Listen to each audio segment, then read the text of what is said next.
Dario Otero, CEO and founder of Youth Lens 360. I was always an entrepreneur, so when people ask me about my journey being a BIPOC entrepreneur, I'm like, man, everybody I knew around me when I was growing up in Detroit, they had this spirit of entrepreneurship. When I was young, like, I was always the one that would pick up a camera or just running around, just trying to do something, to keep ourselves busy and out the streets and just, make money at the same time. But there would always be some young people around. We would see them go make some, decisions that weren't the best decisions for them. And then they would look up to us and be like, well, how did you get here? We would pull them in and say, man, you can learn how to do this too. You can, here's how you use this recording equipment. Here's how you use this camera equipment. And so that's literally the blueprint for my company is, we're gonna go out and we're gonna do storytelling. We're going to make videos, we're gonna make money. But at the same time, you could pull in young people that wanna learn or are interested in this craft. You don't have to hog all the money and you can share. And so that's the template for Youth Lens 360. I always tell people I'm imported from Detroit.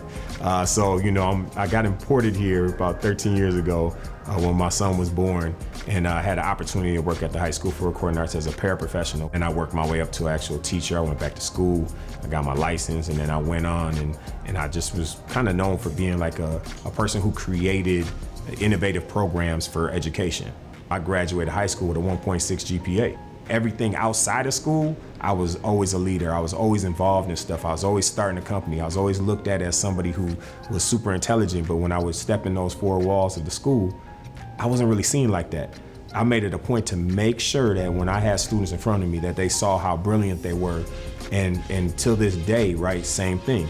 As a business, no, you're gonna talk to the CEO. I'm not gonna talk to the CEO. You're gonna do the interview for this high level person, right? Because you gotta see how easy this is and how brilliant you are at it.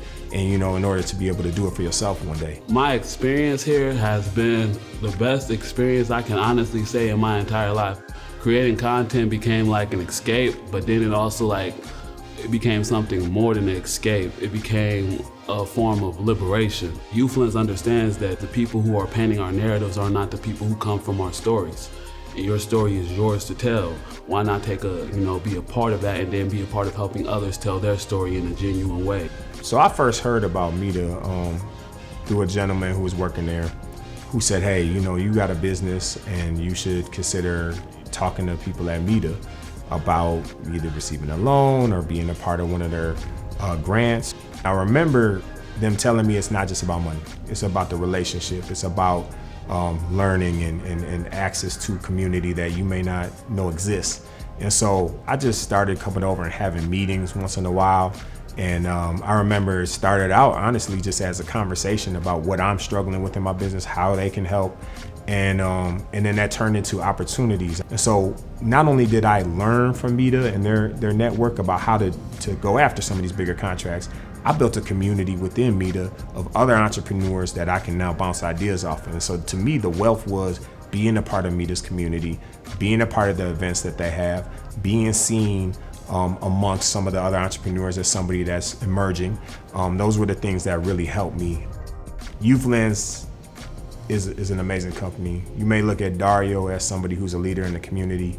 The biggest thing I want you to do is if you see me, then you need to look at the other people that are around me because they're the ones actually delivering on the services that we provide and see them as a talent, right? Like I may have opened the door to be able to let other young people be seen as entrepreneurs who you could trust and do business with, but truly they are delivering on the services. And I am, in a sense, just somebody who's commanding the ship. I believe true wealth is not just what you can do for yourself, but what you can do for others. No matter what, push it forward. And I think that's a really big moment that you have to think on because it's also, you have to value yourself enough and realize you have enough value to contribute to others. I see Dario like that respectfully and that type of mindset, that type of impact and drive and influence on people.